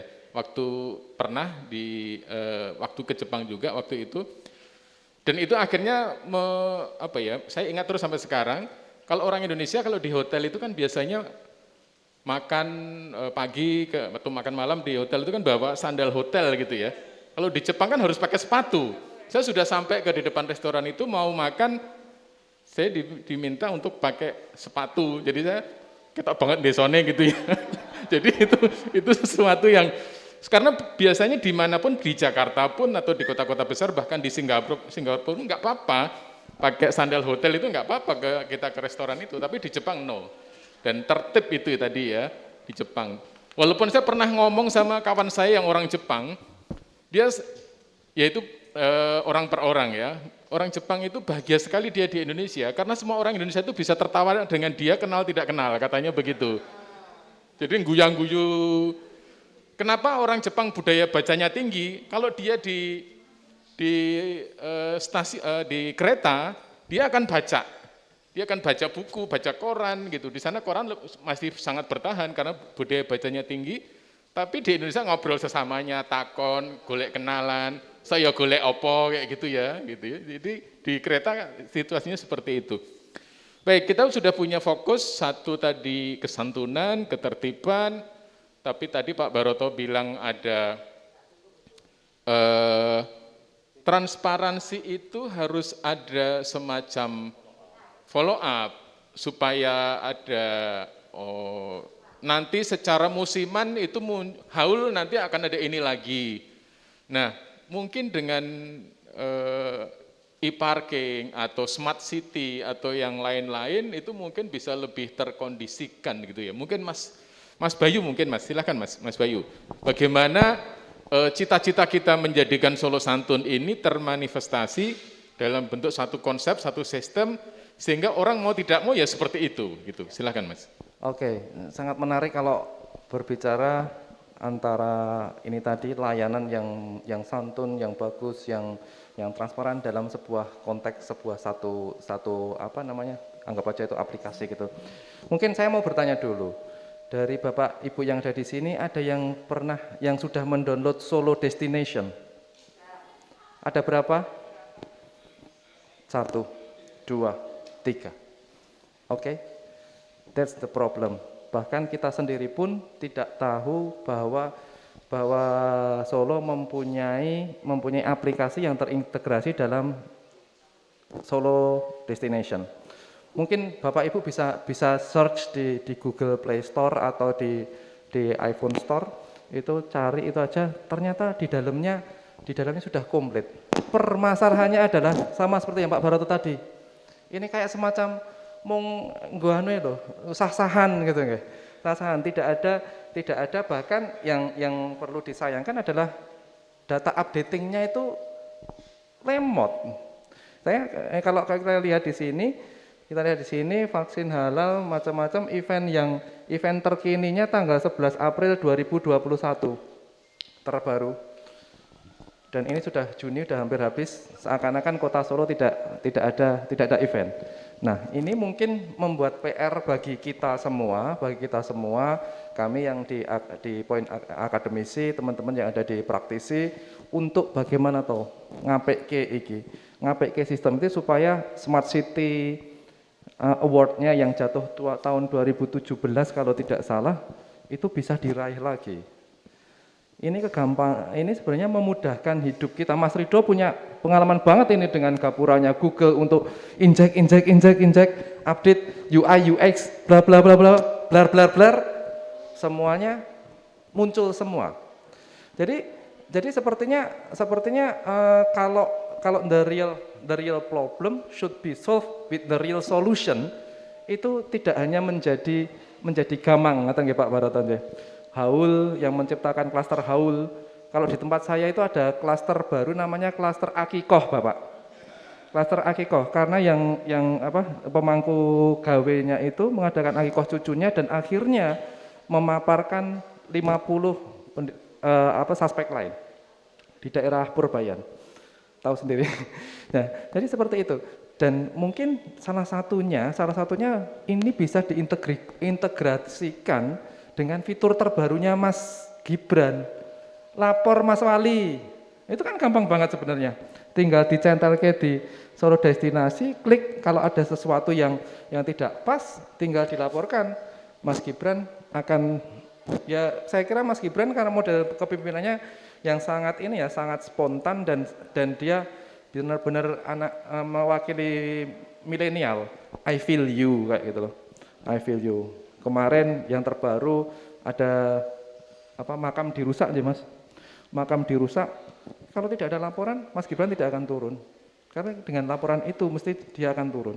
Bahkan Mas Gibran sudah mengatakan bahwa kalau ada warung apapun, mau kaki 5, kaki 10, kaki 1000 yang nutup atau tidak melakukan compliance antara harga dan the real one, itu dia akan menutup.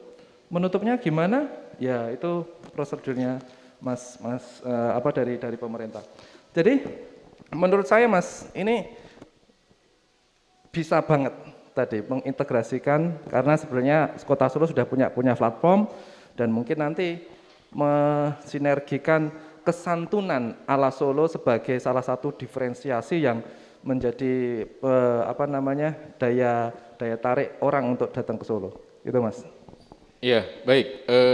Teman-teman akan menjadi menarik ya kalau ide ini kita tidak berhenti di sini.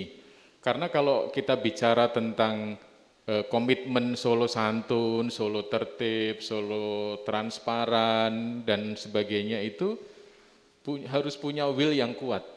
Kalau kita baca mulai pertengahan 2 tahun lalu, pertengahan Mei 2019, kita itu sebenarnya sudah uji coba e-parkir ya, tapi sampai sekarang gemanya nggak ada atau jangan-jangan hilang. Artinya butuh political will dari pemerintah untuk meningkatkan itu. Terus yang kedua ada solo destination seperti ini. Saya kira bagus ya, keren itu dilakukan atau atau mudah-mudahan bukan karena ini produk dari pemerintahan lama ya.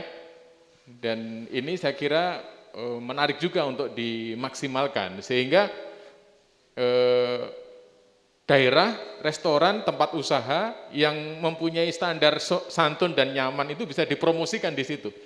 Sehingga orang ketika berkunjung ke Solo, dia akan lihat yang saya nyaman dan santun, yang punya semboyan santun itu di mana. Karena dia ada kepastian saya tidak akan diperlakukan yang semena-mena walaupun saya orang baru di sini. Nah itu mungkin nanti kita dorong ke sana mungkin Mbak Retno.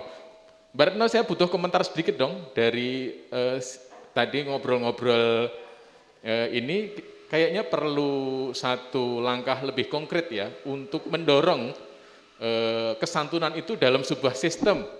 Ada smart city mungkin, ada perlu sistem yang lebih bisa, ya tadi misalnya ketika satu tempat itu dia sudah dideklar sebagai destinasi nyaman dan santun itu, ya pihak Pemkot dan kita sebagai IMA akan mempromosikan itu. Sehingga warga yang datang ke Solo itu nyaman. Walaupun ini bukan hanya Solo tapi Solo Raya ya, karena Solo Madu juga bagian dari Solo Raya, Palur, Grogol, Solo Baru. Monggo Mbak Retno. Ya, terima kasih. Jadi diskusinya sangat menarik. Saya setuju bahwa santun saja tidak cukup bagus, tapi harus ditambah transparansi. Nah, kemudian kalau kita bicara dari perspektif pemasaran, maka fairness itu penting dijaga antara penjual dan pembeli, kira-kira yang kayak gitu. Nah, mungkin justru di diskusi ini saya kepengen narasumber, mungkin Mas yang dari sisi akademisi ya, tentu yang menawarkan kira-kira konsep konkretnya itu akan seperti apa. Ya, kita bisa membantu apa untuk bisa transparansi ini bisa dijaga. Ya, entah itu dari sisi kuliner, entah itu dari mungkin sektor yang lain, yang tentunya ini akan menyamankan bagi siapapun yang akan datang dan menikmati layanan di Kota Solo. Nah, kira-kira itu mungkin Mas Warmin, tapi kalau saya boleh membold lagi, kesantunan di Solo sudah seperti menjadi DNA. Jadi ini sudah tidak perlu kita create pun, orang Solo itu ibaratnya sudah menjiwai hospitality, Solo hospitality ini luar biasa. Nah, tambahannya adalah PR kita adalah bagaimana transparansi dan fairness ini bisa ditangkap oleh siapapun yang akan datang ke Solo sehingga mereka nyaman. Nah, ini mungkin ada teknologi atau apa yang bisa menjadi alat bantu. Kira-kira itu Mas Warwanin.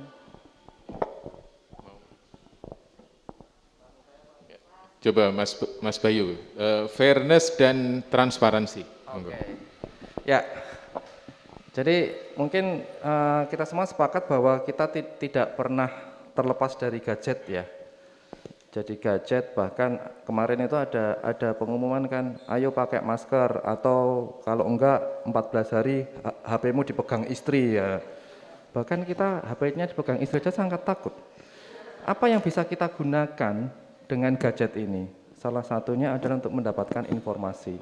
Benar sekali Mbak, kalau kita mau nyari makan, misalnya di sini saya mau cari habis ini tak wedangan welah. Wedangan, apa yang bisa kita cari? Kita klik mungkin pakai googling, find your surroundings, yang keluar apa? Yang keluar pasti rumah makan itu sebelahnya dan macam-macam yang sifatnya sangat besar. Ya, yang gede-gede, yang kecil-kecil tidak tercover. Padahal saya pengennya merasakan ambience jagongan karo bakul hik sing ngakak. Rasake ambune jahe digepuk, dibakar secara langsung. Di mana ya? Itu terkadang yang kecil-kecil gitu tidak terpikirkan karena ya memang untuk integrasinya itu mungkin sedikit ribet. Tetapi dengan teknologi itu bisa dibantu. Misalnya tadi yang saya sampaikan Mas Rido kalau kita update aja deh ke Google. Salah satunya gimana? Kita memberikan pendampingan atau sosialisasi pada para pedagang ini. Ayo Mbak, Pak D, Pak Le, tak ajari nggawe Google Business supaya bisnismu bisa tersign up dan bisa direview, bisa mendapatkan bintang atau macam-macam. Kalau ini sudah terjadi, nah ini kalau Google Business itu kan sifatnya sangat independen. Pemerintah bisa dapat apa ya? Nah ini seperti Mas Bamin tadi sudah ngendika bahwa harus ada political will. Seharusnya yang kecil-kecil ini juga boleh dong diurusi sama pemerintah, dijadikan satu, wong platformnya juga sama, daripada bikin platform baru-baru lagi, mbok udah pakai platform yang sudah ada, itu di combo, dimodifikasi supaya mengcover. Masalahnya apa? Masalahnya seperti tadi, survei kecil-kecilan di dalam ruang ini yang kira-kira 30, hanya 10% yang mendownload Solo Destination. Itu artinya Solo Destination itu ya produk pemerintah terdahulu, pencitraan dan macam-macam, dan itu mungkin tidak dilanjutkan. Mungkin nanti Mbak Retno habis ini ketemu Mas Gibran memberikan rekomendasi atau macam-macam seperti itu. Yang kedua, masalah fairness. Fairness ini sebenarnya cuma masalah informasi, Mbak. Informasi, misalnya nanti Mbak Mirsa, kalau harga pesawat itu kan fluktuatif banget ya, Mbak. Ini bagaimana? Apakah pada saat ini kalau saya beli pakai Traveloka, misalnya gitu, harganya segini, paut 2 jam aja, harganya sudah beda. Apakah ini bisa dijadikan sebuah catatan kita? Wah ini harganya 2 jam nih, tak screenshot, ya. Mbak aku tuku 2 jam, kok tidak mau. Nah itu harusnya ada pemahaman bagi user bahwa kamu tidak bisa serta-merta melakukan ini. Saya dulu pernah waktu di Australia, ketika kita lock harga, ya udah harga itu meskipun kita paymentnya 2 minggu lagi, harganya tetap sama, kita lock harganya. Pun demikian dengan Rosin dan segala macam lini bisnisnya, namanya juga harus memberikan sesuatu yang bersifat fairness. Kalau rumah makan Padang, satu lauk, 2 lauk, 3 lauk kan biasanya beda ya Mbak ya? Beda. Itu juga harus benar-benar clearly state di situ, mungkin di apps dan macam-macam. Lah kalau saya maunya separuh, gimana? Ya enggak bisa, enggak ada aplikasinya. Harusnya bisa dong. Lah kan tinggal dibagi separuh. Oh itu membuat komplikasinya lebih tinggi. Atau yang lain-lain sebagainya. Parkir merupakan sebenarnya jane parkir itu jane ora akeh ning kadang nganyelke gitu loh. Nganyelke. Mosok mandek neng ATM juga duit kon parkir. Lah dites yang dijukuk 1.000 Pak parkirnya, tapi saya pernah juga kayak gitu disusui saya. Disusui. Nah, saya ponten apa? Ya, itu bagus. Jadi mungkin salah satunya yang ketiga adalah pelibatan dunia akademis dan praktisi dalam satu forum yang lebih firm. Artinya apa? Saya sekaligus ini menawarkan UNS ya. UNS itu punya mahasiswa aktif 36.000 dan mereka pasti akan siap menjadi agen marketing, menyatakan bahwa Solo itu kota yang bla bla bla seperti ini. Asal IP-nya bagus, dia pasti ceritanya bagus-bagus. Gitu. Baik, terima kasih. Saya dulu pernah juga punya ide seperti itu, Mas. Cuma sekarang kan waktunya menjadi tidak ini ya. Di UNS itu ada ratusan mahasiswa asing. Kalau mereka bisa share ke negaranya bagaimana asiknya Solo, itu pasti akan menarik kan. Dan mereka biasanya rata-rata dari Kamboja, rata-rata memang bukan dari negara-negara yang ini sih ya, tapi at least itu akan mendorong gitu ya. Ada Jepang, ada Korea, ada Kamboja, ada Thailand, ada Malaysia, kemudian ada Eropa Timur, itu banyak yang kuliah di UNS. Itu mungkin next chapter kita bisa maksimalkan itu. Mbak Mirza mungkin bisa share sedikit setelah tadi menyimpulkan obrolan kita, fairness, santun, transparansi dan sebagainya, diferensiasi marketing untuk Solo, monggo silakan. Mungkin udah sedikit banyak sampaikan ya di ini. Cuman saya cuma nambahin satu aja, bahwa kayaknya Solo ini belum memikirkan bahwa pasar wisata sekarang, pariwisata turis itu FIT, Family Incentive Trip. Apalagi zaman corona seperti ini, sudah sedikit sekali orang yang mau bepergian dalam grup besar. Lebih ke family, keluarga sendiri berdua, itu pasarnya banyak sekali.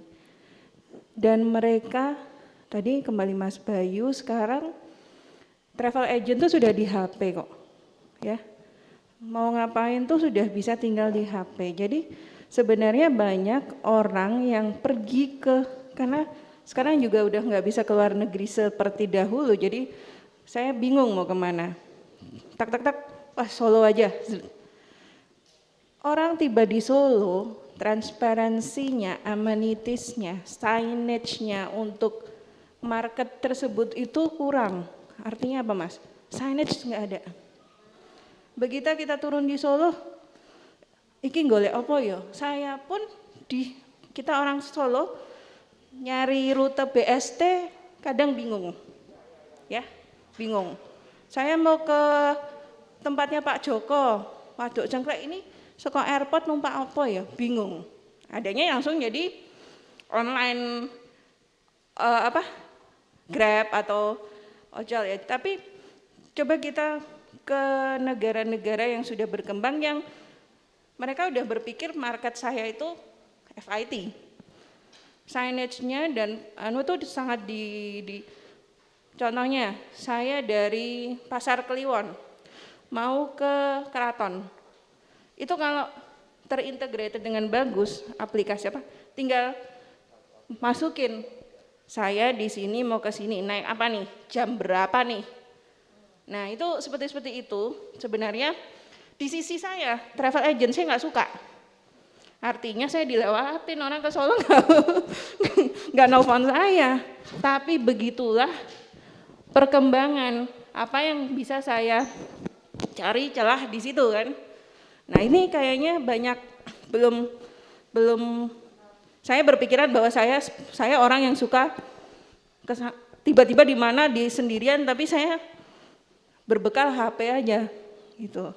Nah ini mungkin PR apalagi wali kota kita sekarang kan melek digital gitu ya. Mungkin ke depan bisa seperti itu. Bahkan kemarin waktu kita sempat serasian sama Mas Gibran juga sudah, Mas Mbok Loji Gandrung atau di mana tuh ada kayak titik-titik barcode. Kita barcode tuh sejarah ini kayak bisa virtual, itu keren banget Mas. Dan satu lagi saya nggak suka dari segi bisnis saya, gait kurat tinggung, uang tengah ngenet, tapi itulah perkembangan yang orang mungkin nanti akan cari. Kalau mungkin Solo udah advance di situ tambah, wah Solo keren nyata, ora kudu nganggo travel, walaupun ya tadi satu ya nangis. Nggih itu tambahan saya sedikit. Baik, terima kasih. Mbak Tika, barangkali ada tambahan Mbak setelah kita dengar tadi kawan-kawan kita mengerucutkan sharing sore ini tentang fairness, tentang santun, tentang transparansi, tentang diferensiasi marketing dan sebagainya. Monggo. Ya, baik, terima kasih. Jadi kalau saya mau nyoroti dari sisi si pelaku usahanya, itu kan karena tadi Mbak Mirsa sudah menyampaikan bahwa sekarang bergeser bukan ke grup ataupun ke corporate yang banyak orang, tapi lebih ke FIT, di mana itu family dan sebagainya. Berarti si pelaku usaha itu misalnya tadi ya Mas Bayu bilang saya pengen ke wedangan. Nah berarti wedangan-wedangan itu ataupun kaki lima itu bagaimana caranya supaya mereka juga punya aplikasi ataupun diberikan edukasi terhadap mereka bisa untuk menggunakan teknologi itu atau digital itu, sehingga pada saat ada turis ataupun ada customer itu mereka bisa terdetek seperti itu. Jadi jualannya apa, dan dari situ pun pasti nanti dari sisi harga akan transparansi. Karena kan memang harus di aplikasi itu harus mengisi untuk apa yang dijual, harganya berapa dan sebagainya. Mungkin dari Mas Bayu juga kan digital marketing dari UNS timnya nih. Nah, kalau mau membangun Solo, kalau misalnya boleh mungkin dari UMKM itu yang juga Mas Gibran juga selalu mengedepankan dari UMKM yang ada, atau nanti Ima deh punya ide apa sehingga mereka semua itu juga bisa masuk di dalam situ. Jadi tidak hanya restoran-restoran besar ataupun tempat kuliner yang besar-besar ataupun yang ini yang bisa melek digital, tapi semua mungkin dari pedagang-pedagang kecil pun bisa seperti itu ya, supaya dari sisi fairness-nya dapat, transparansi dapat, tapi juga mereka juga bisa dikenal. Itu, terima kasih dari saya. Baik, terima kasih Mbak Tika. Bapak dan Ibu, teman-teman semua, rasanya banyak sekali ya yang kita bisa sarikan dari sharing kita pada sore hari ini.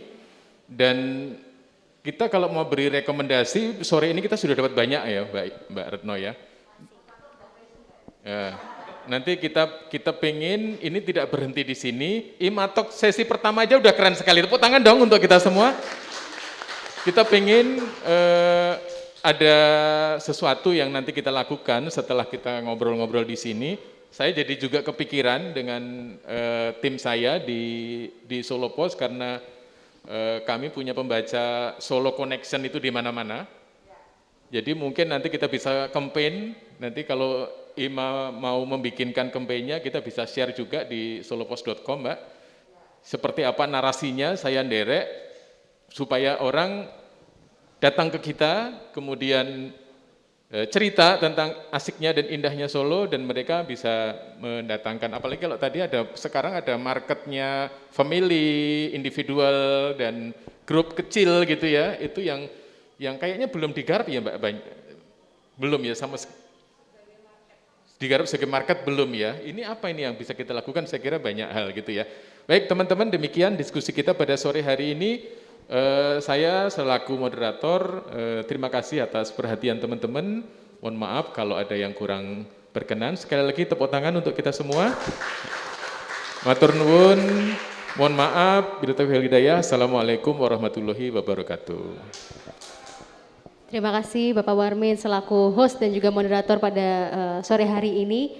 Ya itu dia tadi diskusi yang sangat menarik. Ini untuk edisi pertama Imatalks luar biasa sekali topiknya. Tadi ada 5 poin yang bisa disimpulkan untuk mengembangkan Solo yang aman dan nyaman sebagai destinasi, yaitu antara lain adalah kesantunan, ketertiban, kemudian transparansi, diferensiasi dan juga fairness. Ya, terima kasih juga untuk Bapak Suwarmin sekali lagi sebagai host, kemudian terima kasih pada Mas Bayu, Mbak Mirza dan Mbak Tika atas gagasan dan insight-nya pada sore hari ini yang luar biasa. Terima kasih juga kepada Fotokopi The Colomadu. Mari duduk kita bicarakan. Sampai jumpa di acara Imatalks berikutnya di hari Rabu minggu pertama di Petit Hotel Solo. Saya Rasya Adanari pamit undur diri. Selamat sore, sampai jumpa.